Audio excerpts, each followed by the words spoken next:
The assassin.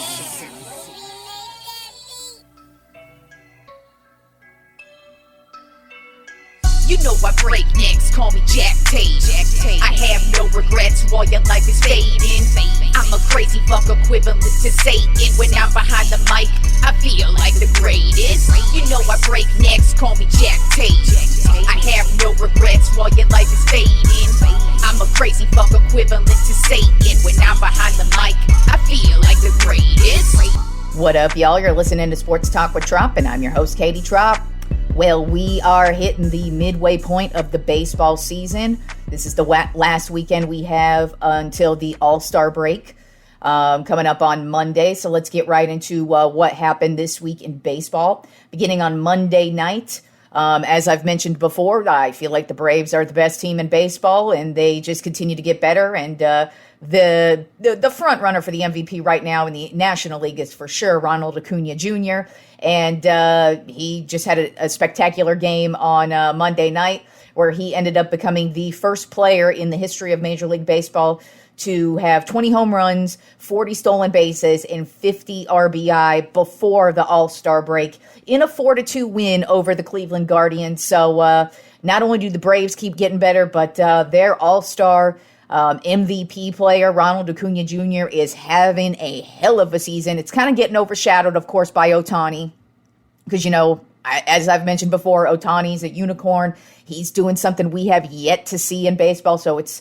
pretty crazy. But hey, also at the same time, Ronald Acuna Jr. just did something this week that we haven't seen in the history of the game. So he's also having a great season as well. Then on Tuesday, speaking of the Los Angeles Angels, they unfortunately got some bad news when it came to Mike Trout. He is going to be on the injured list for about 6 to 8 weeks with a broken wrist. He did have successful surgery, I believe, yesterday or the day before. So it looks like he's going to be well on track to come back in about a month and a half, 2 months. But they will be without his powerful bat in the lineup for quite some time. Also his defense as well. His defense is very underrated. So we'll see if the Angels are able to overcome that. But that is a huge loss to the Los Angeles Angels. Then on Wednesday night, stop me if you've heard this before, but we're going to talk more Braves baseball here.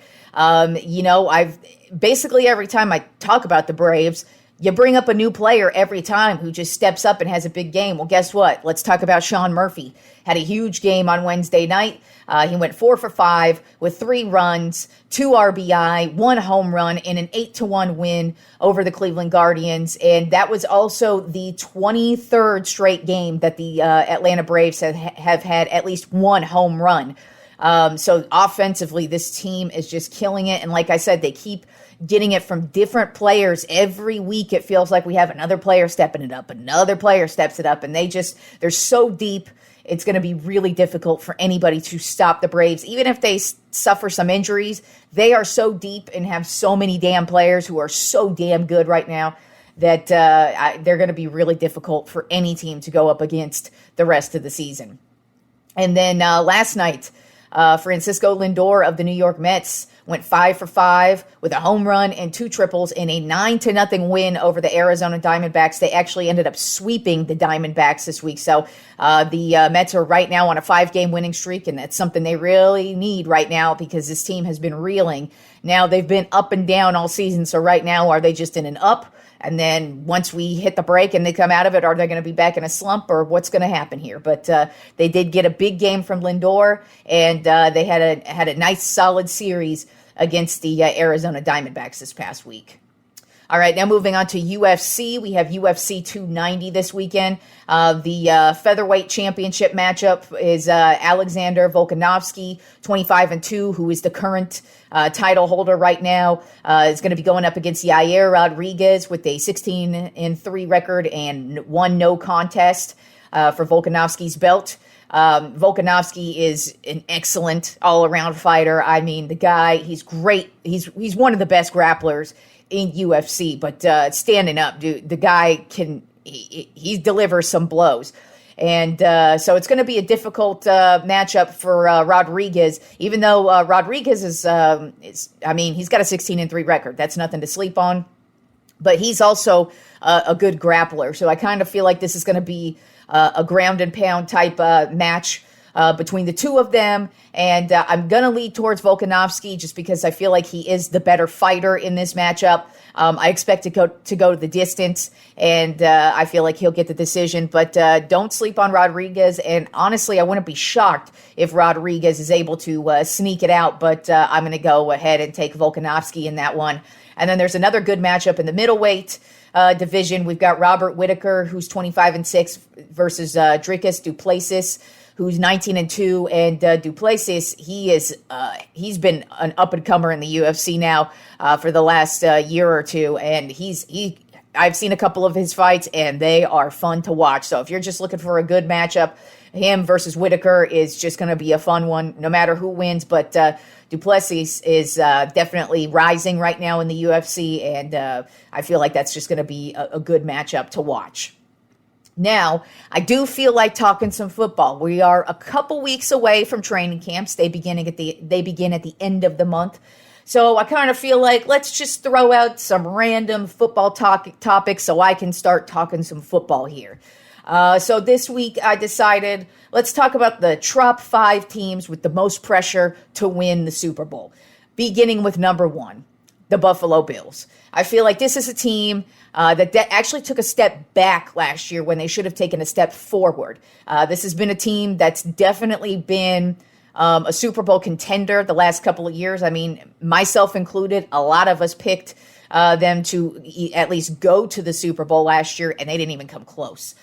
They really, like I said, they really underachieved. They still had a good season, but they really didn't do what we all expected them to do. So I kind of feel like the Bills are on notice this year. They've got to do something. I feel like they at least have to make the Super Bowl. Maybe not win the Super Bowl, but they definitely have to make the Super Bowl to really have it be a successful season. Because, Josh Allen, he's been in the league for a few years now, and, he's an MVP caliber quarterback, but then they've got a really solid defense. Von Miller's injury did take a huge chunk out of that defense last year. So I just kind of feel like they underachieved, and they're probably one of the top teams this year that everybody's looking at like they're a Super Bowl favorite. And so in my opinion, I feel like they are the top team this year with the most pressure on them to win a Super Bowl. Then the second team on my top 5 teams with the most pressure to win the Super Bowl, I have the Cincinnati Bengals, because they're also a team, they're 2 years removed from losing the Super Bowl. Last year, they started off the season slow. As a matter of fact, the last 2 seasons, they started off the season slow, then get it going towards the playoffs, and they make some good runs there.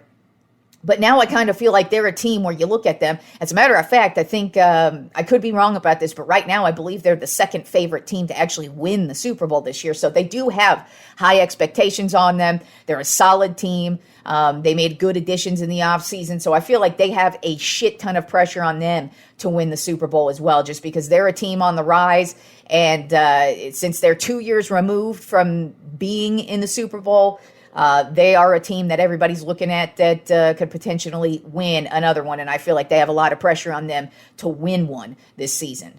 Then at number 3 on my top 5 teams with the most pressure to win the Super Bowl, the Philadelphia Eagles. Hey, they just lost the Super Bowl, and it's pretty well known that usually the Super Bowl loser, it's sometimes, in some cases, it's both teams, but almost always, the Super Bowl loser suffers a Super Bowl hangover the next season.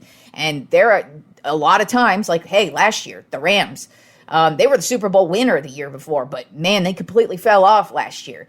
And that tends to happen, not every year, but it's always something that is on everybody's mind. And because you made the Super Bowl the previous year, everybody's always looking at you because you were a good team, a good enough team to at least make it to the Super Bowl. And whether you won or lost, you still were the best in your conference, and you made it to the Super Bowl. So everybody's looking at you. And the Eagles did make some good additions in the offseason. I feel like they are a better team than they were last year. But I wouldn't be shocked if they suffer that Super Bowl hangover because it's just is very typical. And, coming into the season, you don't want to hear about it. You're definitely going to hear about it coming into training camp. You're probably going to hear about it the first couple of weeks of the season, unless you're like 4-0, for example. You start the season off really hot. Well, then nobody's going to ask you about it. But if you start the season off 2-2, people are going to start asking you about it. So I feel like regardless of how the Eagles season ends up, if it starts off shaky, everybody's going to be talking about Super Bowl hangover. And they are a good team. They are a young team. And also, they're probably looking at it like, we want to make sure everybody knows we weren't just a fluke last year, that we actually are a good team.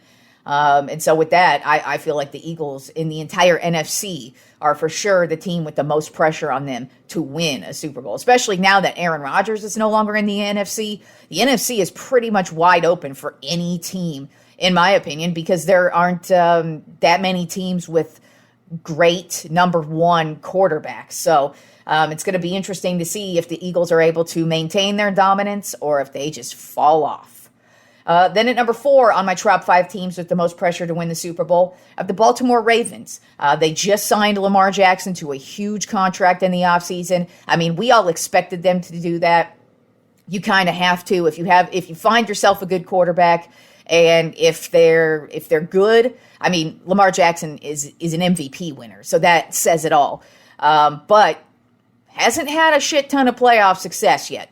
But he still could. He's been injury prone the last couple of seasons as well. But the Ravens obviously are a team that everybody expects to at least make the playoffs. But in my opinion, since they've been Lamar Jackson's won an MVP. So in my opinion, that puts a shit ton of pressure on any player. You win an MVP, that says a lot. That means you are a damn good player, but are you good enough to win in the playoffs? Are you good enough to win a Super Bowl? And I kind of feel like not only do they have to make the playoffs this year, if they don't make the playoffs this year, that's a complete failure, and they might want to blow some shit up. Not saying get rid of Lamar Jackson, but they're going to have to do something. But I feel like they're absolutely a team with a lot of pressure on them to win a Super Bowl because they just signed him to a huge contract. He's got a lot of pressure on him, and they've got a good coach in Harbaugh as well. And so they've got a lot to prove, in my opinion, and I feel like they definitely are a team with a lot of pressure on them to win the Super Bowl. And then rounding out my top 5 teams with the most pressure to win the Super Bowl, I have the San Francisco 49ers. They're another team that the last, 3-4 years, they've been to the Super Bowl. They've been to the championship games. They've overcome a lot. In all of these years, they have yet to have a solid starting quarterback. So is that going to be another problem for them this year? They are one of the best teams in the league. They have one of the best rosters from top to bottom. They have some of the best offensive weapons you're ever going to find. Hell, some of the best defensive weapons you're ever going to find. They have MVP caliber players at defensive end with Bosa, with Deebo Samuel. That guy, he can run and he could catch, and he's just a huge playmaker in the open field. So, I feel like the 49ers, they've been, and we talk about Shanahan as being this offensive genius. Well, y'all got to win something, and they haven't won anything. And so I kind of feel like the 49ers have, and like I said, with the NFC, no Aaron Rodgers, it's wide open for everybody. So it's wide open for the San Francisco 49ers to maybe finally get back to the Super Bowl and actually win it this time around. Now, notice I did not put the Kansas City Chiefs on there.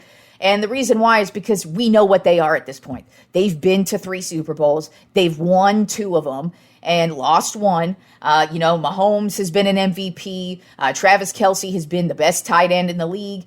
Andy Reid, one of the best coaches in the league. And they're just a potent team, and we know what they are. I kind of feel like they've now elevated themselves to the level that the Patriots used to be with Tom Brady and Belichick in the years that they were winning the Super Bowls. I feel like now the Chiefs have elevated to that level where we don't even have to think about them anymore.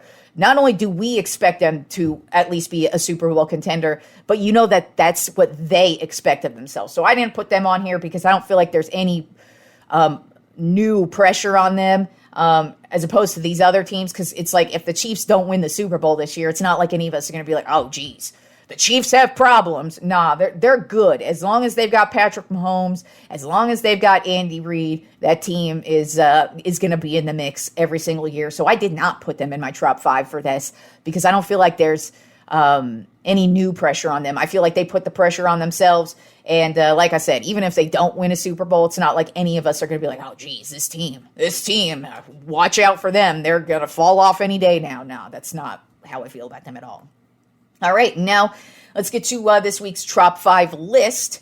Since the Home Run Derby is on Monday night, it's usually a fun event. I sometimes watch it, I sometimes don't. It really just depends on my mood. But there have been some great ones in the past.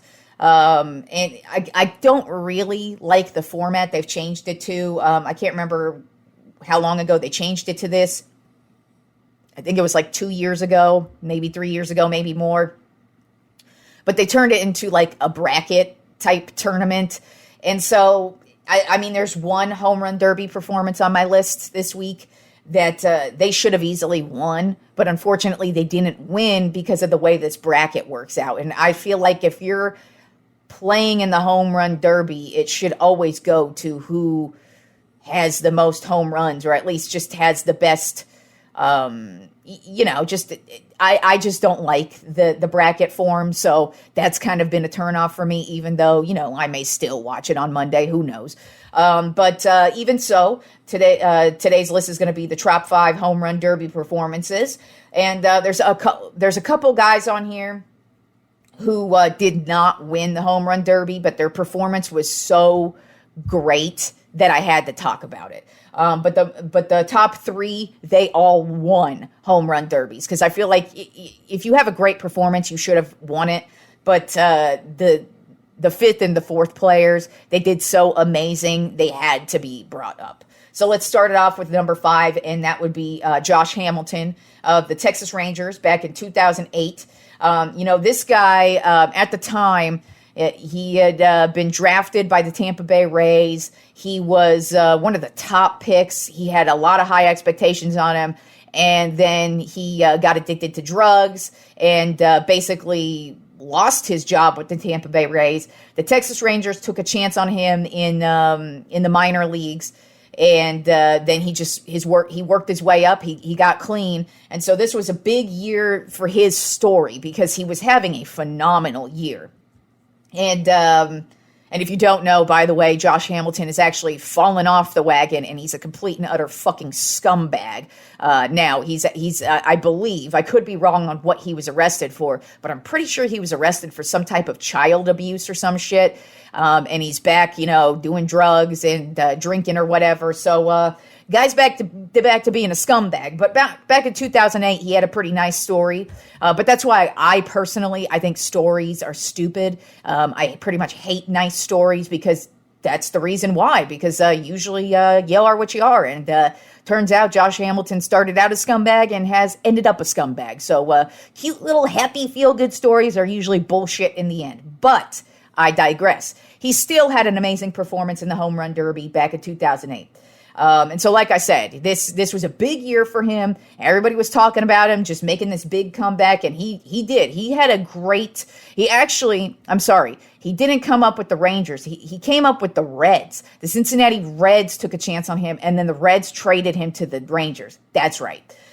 So he's with the Rangers, having a spectacular season. Here he is in the Home Run Derby. And in the first round, he set a record, hitting 28 home runs, and he hit 13 in a row, which was also a record. And I remember watching this one. It was fucking amazing because honestly, in my personal opinion, there really is nothing like a home run.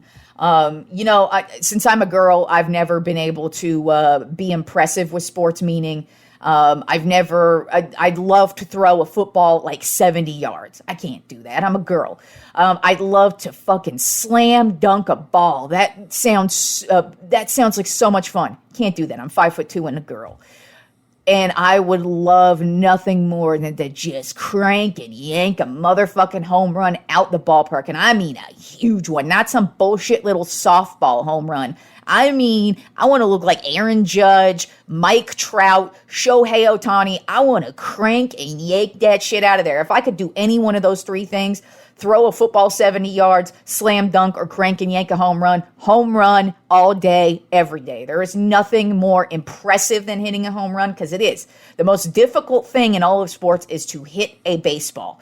So to hit a home run, I feel like that's got to be so awesome. So a home run derby, I feel like it's just great, because, I mean, you could just crank and yank. And that's what Josh Hamilton did in the first round. No, unfortunately for him, the first couple of rounds, it took the wind out of his sails. That's actually what's cool about the home run derby is sometimes if you go too hard at the beginning, at the end, you could be fucked. And if your opponent, just kind of took their time with their swings and then gave it their all in the last round, then that's what could screw you. And that's actually what happened to Josh Hamilton. He ended up losing to Justin Morneau that year of the Minnesota Twins. But, just to watch him crank and yank in those first couple of rounds, especially the first round, it was awesome. It was amazing to watch, and I still remember that shit to this day.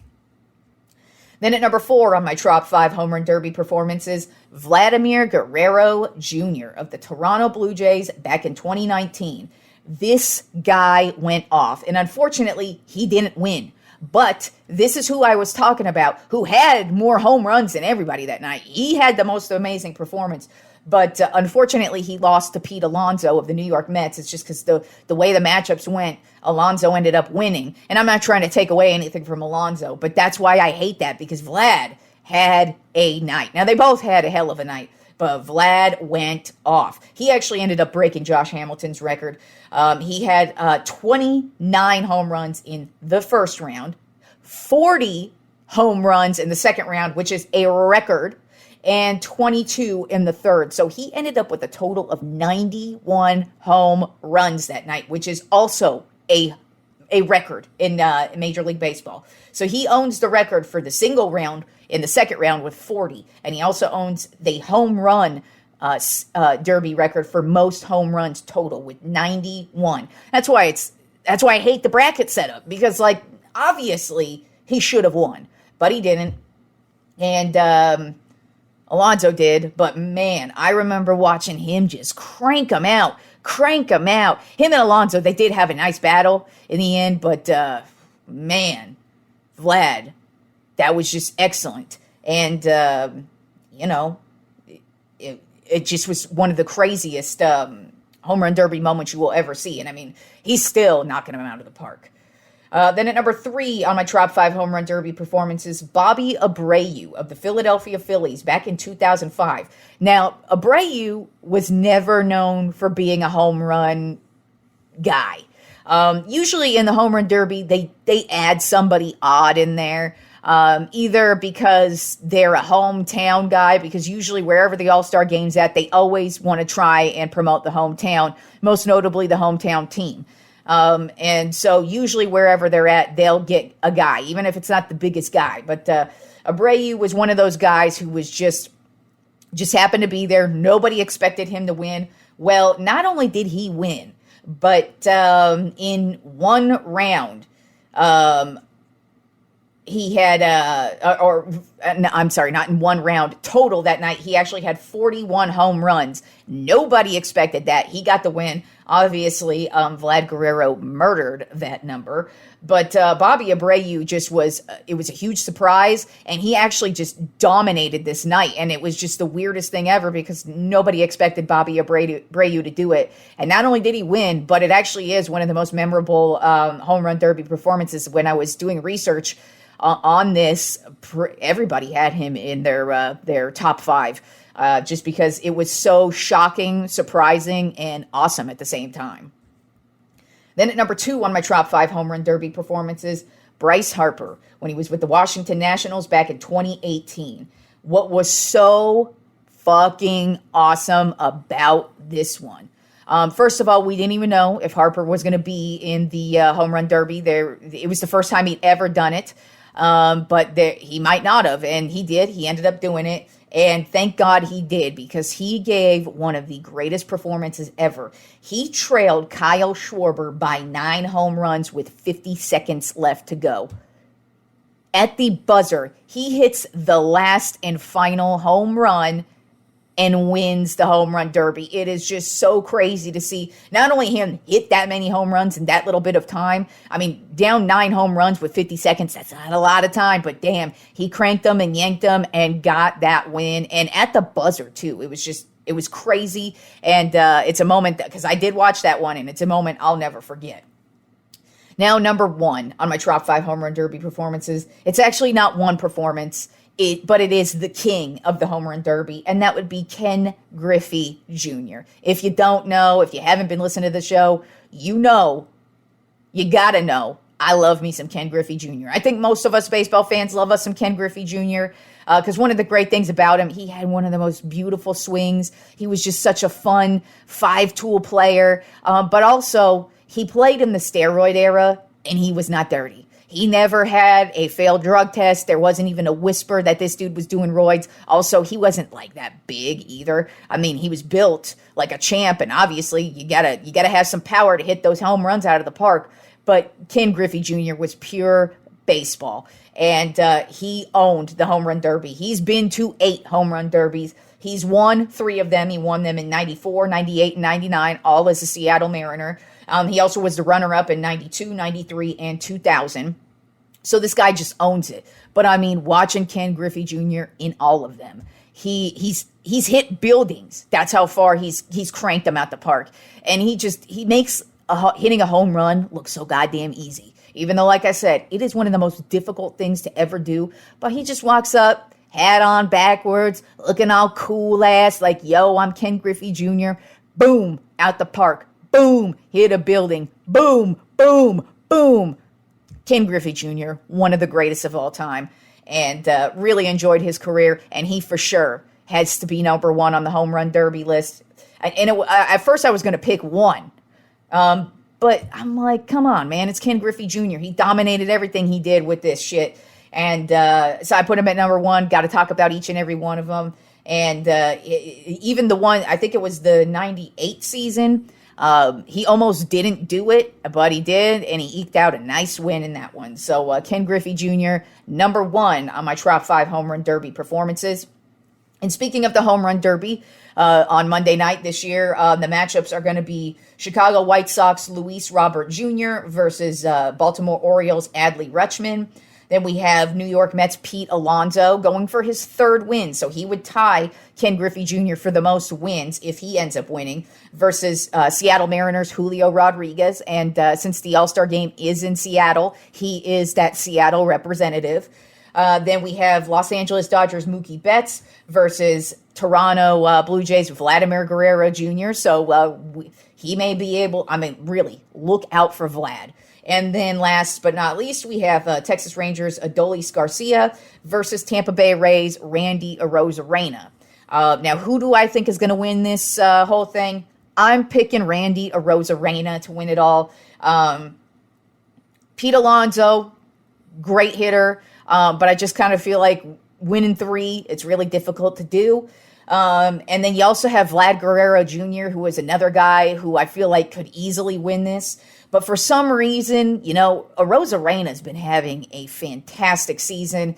And I just kind of see this guy coming out the gate and having a great All-Star game and winning the home run derby. So that's my prediction for the home run derby. Randy Arozarena walking away with the win. All right, guys, have a great weekend. Enjoy sports. And I will talk to you fools on Monday.